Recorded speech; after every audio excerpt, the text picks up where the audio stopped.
Today, we are breaking down the best and worst performances from NFL week number 6. Just a quick note, every single week, I break down every single rookie who has taken a rep in a very succinct way, saying whether they had a good week, a bad week, and a mediocre week, or just not enough to talk about, and a quick breakdown of how they ended up doing it for every single player. So if you guys want to see that, go over to the Patreon. On top of that, if you guys watch the stock reports for the draft, I end up having extended lists there, and then all of my big board, all of my evaluations, and we're having extended videos over there for positional rankings and then some exclusive stuff. So go check it out. So let's jump right into this, starting out with the superstars of the week. And that starts out with Donovan Ezraku, edge rusher from Boston College on the Dallas Cowboys. He has been a very, very, very rare bright spot on this defense. Mr. Terrorist Matt Eberflus at least ends up having some type of asset on his team. This past week, Donovan Ezraku recorded a 92 defense grade with 3 pressures and a forced fumble. He's had stops near the goal line. He's had some pretty solid pass rush wins. So this is honestly for a team that's pretty damn desperate to get some consistency at edge. Something that's quite a bright spot. Want to see a little bit more consistency overall, but I mean, again, when you can take it for this team. And Donovan Ezraku was someone who we thought was pretty much a first-round pick, ended up slipping to that mid-second territory, and you guys ended up sniping him. Great pickup there. But next, we have Cam Scatabo, running back for the Giants, ended up going up against the Eagles, and I'm glad I started him in fantasy. 19 carries and 98 yards, 3 touchdowns, 4 missed tackles forced. Along with that, 2 targets with 2 receptions for 12 yards. So grand total, 21 touches, 110 yards, and 3 touchdowns versus the Super Bowl champs. So love that. I mean, honestly, I don't know how long he will be able to maintain this level of production. I don't know if this is going to be something that dies off in a year or two because I mean, he's been doing it like this for a long time, but it's just not very sustainable at the NFL level with this style of running, apart from like back in the 80s and shit. So we'll see if it happens. But Cam Scatabo, nonetheless, is must-see TV. Fantastic pickup there for the Giants. And then, of course, I could not toss Cam Scatabo on this list without tossing in Jackson Dart, also the quarterback for the New York Giants. So 25 throws, 17 completions, 195 yards, 1 touchdown, 0 interceptions, 1 big-time throw, 0 turnover-worthy plays. On top of that, he had 13 carries for 58 yards and a rushing touchdown with 3 missed tackles forced. And again, this is against the Eagles, good linebackers and such, so I am quite surprised that he was able to get that type of rushing performance as well. But he has shown a knack for being able to create yards when the pocket starts collapsing, and that is fantastic. Now, do we herald Jackson Dart as the franchise quarterback for the Giants yet? We can't necessarily do that, but we can say this is not somebody who we're going to say didn't end up having any sort of promise, right? This is a really good start. He's had some really good performances. Yeah, he ended up not doing so well versus the Saints, but he showed up big in some very big moments, beating the Chargers and the Eagles. To me, that's a really huge win for a rookie that, in my opinion, I very much underrated. But Jacob Parrish is next. Surprise, surprise. This motherfucker's on this list every single week. 85 defensive grade, 3 defensive stops, targeted 6 times, allowing 3 receptions for 24 yards and a pass breakup. Huge fan of what he has done this year. He is a fantastic nickel back there. Someone who I really, really liked, and I ended up posting a tweet about him when he was at Kansas State saying there are certain plays where he identifies as Velcro because he's that sticky. And honestly, his play is very indicative of that. I'm excited to see how well he translated to the nickel spot. And then somebody played their first game, ended up being the best player on his team PFF grade wise, and that's Warren Brinson, defensive interior from Georgia, drafted in round number 6, someone who I really liked at the Shrine Bowl. If you guys have the opportunity to either go to the Shrine Bowl or to the Senior Bowl, I highly recommend you do everything you can to do it. Join a sports writing organization. If you're going to the Senior Bowl, you can watch it as a fan. Do everything you can because the eye test is real. I promise you, it's real. Now, it's not 100% correct 100% of the time, but your gut can really tell you if you love a player. Andrew Phillips, for example, you guys know me. If you guys are also kind of new to me, I was a big Andrew Phillips guy. I had him as a first-round grade. But, I mean, for me, speaking of nickelbacks as well, I ended up having my first experience watching him at the Senior Bowl. I was very late to the party with Andrew Phillips, but I saw him guard Johnny Wilson one-on-one, and I was like, who's this Kansas guy or Kentucky guy, excuse me. And it was just like right then and there, that's when I ended up falling in love with his game. And so the eye test is real. Mac McWilliams passed the eye test for me as well. And so we're going to see if he ever gets on the field. He showed some promise in preseason, but there are just players like that when you end up seeing them and they end up matching with your eyes as well as on the tape, it ends up making a lot more sense. And Warren Brinson, I did not watch him before the Shrine Bowl, and he ended up popping off. So, definitely somebody who is it's great to see. I mean, 84 defensive grade, 2 pressures allowed. I said he's the top grade on his team, didn't break it down, but for his first game, that is really impressive. So, I mean, I know you're going up against a cupcake team, right? The Bengals, but if you're going to have your first game, do it well. And that's exactly what Brinson did. Let's talk about the rest of the guys who are winners of the week, stars of the week. Luther Burden starting out. 4 targets, 4 receptions, 51 yards. Really good performance on its own. Possibly could have landed him on this list, but he only had 15 receiving reps. So was very productive in just a very limited sample size. I will say, after I saw Zacchaeus drop that damn ball in the 4th quarter, I knew for a fact they need to start giving Luther some more touches. We knew that already, but it's just like the opportunity sometimes needs to present itself for a rookie to get above a veteran, right? So I would end up saying, yeah. Harold Fannin Jr., he's been just so consistently solid. I'm very excited to have him as a top 3 tight end. For a minute there, I think he was my tight end 2 or 1. I'm forgetting what, but in my video, I think he was tight end 2 for me behind Warren, which we'll talk about in a second. But I mean, he's just been so damn good. 10 targets, 7 receptions, 81 yards, and a drop. Not a fan of the fact that he's been getting drop every other week. But at the same time, I will say switching quarterbacks, especially, going from a right hand to a left hand quarterback, it does change the way the ball spins. And that's not easy to always catch when you're getting destroyed by a dude running full speed. So I get it. I think Harold Fannin single-handedly is putting Njoku on the market, because Njoku kind of was solidified as their tight end 1, and then Fannin was supposed to be kind of more of a gadget 2. Fannin's shown to be a true 1. Matt Golden as well. Good to see him bouncing back. He ended up having the top offensive grade and receiving grade for Green Bay this past week. 5 targets, 3 receptions, 86 yards. Really good weapon there, and also showing after the catch. Tyler Warren, again, started where we got to go through the top tight ends of the class, aren't we? He's been good every single week. Whether it be a drop or something else, then maybe that's why he didn't make the superstars of the list. But every week, this guy's been pretty much getting a win or like a W. I have a W, an M, an L / an NA. So those are my 4 categories, and he's been getting a W pretty much every week. This past week, he ended up having 9 targets for 6 receptions, 63 yards, a touchdown, and a drop. Again, want to see the drops reduced for these rookies. Tetro McMillan, definitely somebody who almost made this list because he had a pair of touchdowns, but he also had a pair of drops. I'm going to value drops very highly because when rookies are trying to get more and more target share, reliability is super crucial. But, got to give a mulligan here and there. If you have a great production run like Fannin and Warren did, I'm going to give you a little bit of slack.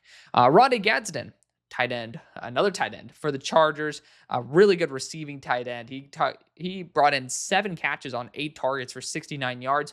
Did have a fumble, but at the same time, for somebody who was drafted as late as him, he's made a big impact there for the Chargers, for a team that needs to have some promise in their tight end room. Josiah Stewart's been fantastic this year, edge rusher from Michigan on the Rams. I mean, he has just been every single week really damn good. 77 defensive grade, 2 pressures, 2 stops, targeted once with no completion. This dude has just been the definition of consistency. I'm so happy I ended up boosting him into my top 64. I thought he went way too late, but the Rams got themselves a damn good player. Craig Woodson, another one of my favorite players coming into the draft, ends up being on the winner's side this week. 77 defensive grade as well, with a pressure, 3 defensive stops, targeted once for only 1 reception and 5 yards. I should say targeted once for a reception and only 5 yards, because you can't get much more than 1 reception on 1 target. But Craig Woodson has been honestly one of the more underrated defensive backs for a team in New England that needs some defensive backs to step up, especially in the safety realm. Love seeing that from Craig, and I hope he ends up continuing to flourish into the player that he should be. Francisco Mauigoa, the linebacker from Miami on the Jets, ended up balling out this week. Granted, it was against, a pretty lackluster Broncos performance, but you got to give credit where credit is due. He was the second highest graded guy on his team, if I'm not mistaken. The 86 defensive grade, a pressure, 4 defensive stops, targeted once, allowing a completion for only 4 yards. Got it that time. Again, for a team that is kind of trying to piecemeal together their linebacking core for depth, somehow Mauigoa has ended up stepping up and being a really, really good contributor. So excited to see that. Next, another linebacker.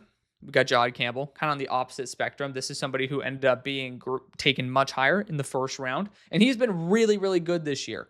Picked apart in coverage from time to time, but 68 defensive grade, 3 pressures and 3 stops this week, no targets. So a really damn good performance for a really damn good player. And then one of my favorite players from the draft, it was Trey Amos in terms of value and where he ended up going with Washington. I thought that was a very good fit. 63 defensive grade, 2 defensive stops, targeted 4 times, allowing 2 completions for 21 yards and had a pass breakup as well. Really good performance for Amos and a very close loss to the Bears.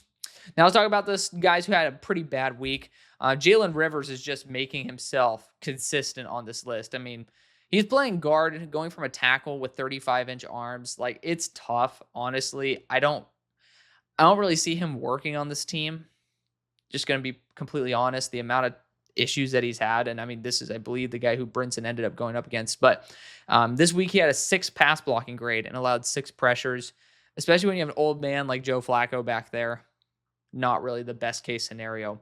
But again, this guy's just consistently on the losing side of this. So it's why I end up doing rookie watch, so you can see the trends. Maybe some guys have a rough start of the year and end up getting better. Some guys just don't get better. And so far, Jalen Rivers has not done that. Jay Toya, I will shame this man every single time I can. It's just from like week 1, this guy's just not been very good. And, he ended up getting back into the rotation, and then you guys ended up allowing a shit ton of production, 29 defensive grade with 0 production.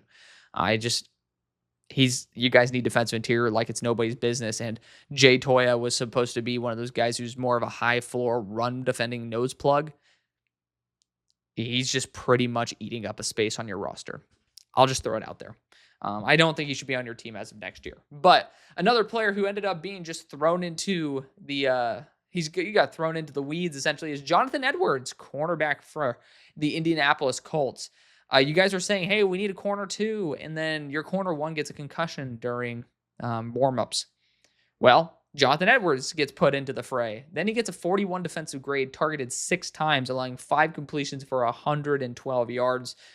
Simply put, he just doesn't look like he's going to be someone who you're going to be keeping for the long haul unless you really have some positive momentum from him as the season goes on. But this is his first real extended stint, and it was not pretty. Speaking of not being pretty, and somebody who's had some really good weeks as well, is Quincy Riley, someone who I still have a lot of faith in, but he had a 27 defensive grade this week, targeted 4 times, allowing only 2 completions, but those were for 45 yards and a touchdown. So also, Jonas Sanker almost made this list. He was also pretty damn low graded on his team, but just kidding. We're actually going to talk about him in a second, so I'm not going to shame him too much before we end up getting to that point, but I would say the rookies ended up having a little bit of a rough week there for the Saints. Malachi Starks is the first dud of the week outside of the super duds, supposed to be how it's supposed to say, like super losers. I don't know. But, regardless, this is in alphabetical order, by the way. If you guys can tell, I end up actually going through team by team. So it ends up making sense why this will end up being in a very similar order every week. But Malachi Starks, 43 defensive grade, 2 defensive stops, targeted 5 times, allowing 3 completions for 33 yards and a touchdown. He's just had a rough start to the year. It's not his fault. He's not like bad, but it's just a much slower start than you would want. I was kind of hoping that Kyle Hamilton would accelerate his production or his development, and not really the case. Dillon Gabriel went up against the Pittsburgh Steelers, and after having a really solid outing, versus Flores in his first outing. Ended up having a really tough time versus Steelers. Still made some very good throws nonetheless, but 52 throws, 29 completions for 221 yards, 0 touchdowns, 0 interceptions, 1 big time throw. So far, so good, but 4 turnover worthy plays. You just can't really do that and expect yourself to continue being at least looked at as a legitimate starter when there's some new guys who are going to be more talented coming into the league, or there's also one on your bench that every single person is in some way, shape, or form getting their feathers ruffled over them not getting able to be on the field. But let's continue on here. Tate Ratledge, the interior offensive lineman for the Detroit Lions, had a tough week. 25 pass blocking grade with 2 pressures allowed. He's been up and down, honestly, someone who I think is going to average out to be a much better starter than this week suggests. Keandre Lambert-Smith, I almost did not put him on this, and there was another guy who I was debating whether I was going to keep him on here, but you guys know me. Whenever I see a drop, I got to criticize him. 2 targets, 1 reception, 1 yard, and the other target was a drop. So, again, when someone's trying to claw into that production, or at least the target share, you need to be reliable. I'm going to call you out when you end up having a drop. Again, going to keep that pretty equal for every single player. I don't really take into account whether you're a first round pick or not, because right now you're on the roster. So, the amount of reps you take, that does matter. But at the same time, when guys are dropping passes, I do really want to give a lot of emphasis to that because reliability is super crucial in a very saturated receiver market. Then you got Jonas Savania for the Miami Dolphins. Finally not on the super duds of the week. Hallelujah. He had a 39 pass blocking grade this week with 3 pressures allowed. That's fantastic because he's always been getting 0s. So big improvement for one of the, if not the worst guard in the entire NFL. I think Torricelli Simpkins for the Saints has been worse, but he officially is no longer playing. So might be the worst guard getting reps in the NFL. Jonas Sanker is next. I ended up mentioning him earlier. 38 defensive grade with a defensive stop. He only allowed 1 reception, but it was on the 1 target his way for 53 yards and a touchdown. Again, somebody who has shown the high highs and now he's showing some low lows. That's called being a rookie. We just got to see if we're going to trend more positively or more negatively with Jonas. I think we're going to trend more positively. But again, this is talking about this past week. Then we got Andrew Bakuba, defensive back from the Philadelphia Eagles. Again, someone who's either on the plus or the minus. Not very many in-betweens for him. 41 defensive grade at 3 defensive stop. Targeted 4 times, allowing 4 completions for 66 yards and a touchdown. Did get a pass breakup as well, I assume on something that was not thrown his way. So that's the only reason he was not a super dud of the week. But again, somebody who's had some fantastic performances as well as some pretty dire ones. Yet Wyatt Black, defensive interior for Pittsburgh. He ended up having a 35 defensive grade this past week with no production. My biggest issue with Wyatt so far, because he's flashed, is his balance. I mean, he'll get hit from the side and then end up on his ass. I don't get that. I really don't, because that was not a thing when he was at Iowa. I had him as a number 100. I think he was number 100 on my board. That's why I remember him so much. But might be 110 or in the 90s range. Ended up going, I believe, in the 5th or the 6th round. And, I still think it's a great pick. I think he has shown the potential to be a huge steal and be the true nose that we need. But needs to get his balance under control because it's not pretty. So I'm hoping that Wyatt ends up doing that. Then you got Connor Colby. He's a mainstay on this list. This dude's been atrocious every single week.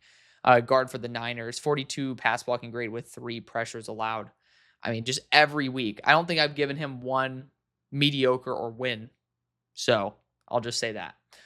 Cam Ward is last but not least. He has been up and down. He was a winner last week, so I do got to put that out there. People are trying to act like he's absolute cheeks. He has shown plenty to get us to believe that he can end up being a longer-term starter. 38 throws, 26 completions, 222 yards, a touchdown, interception, 0 big-time throws, 2 turnover-worthy plays, which is why he is on this list. Here's the big thing about Cam, and I said this during the draft season, which is why I didn't really believe that Cam Ward was going to be a Tennessee Titan. Brian Callahan, now fired, has had only success with the archetype of pocket passers, like Shedeur Sanders. So I thought Shedeur Sanders was going to be the Titans quarterback. And I think Shedeur Sanders, if Brian Callahan was the longer tenured player or tenured coach, would end up having more success here. But I think this is an amazing opportunity to get someone who's actually tailor fitted for a quarterback that can actually be use a little bit more mobility and use a little bit more creativity rather than necessarily allowing a processor to be the asset, allowing the athleticism to be the asset. Regardless, I think Cam Ward is now going to be on the up. He's shown the potential. I like where he's at, and I like where it's going. That's gonna be the video. Thank you so much for watching. I'll see you later. Peace.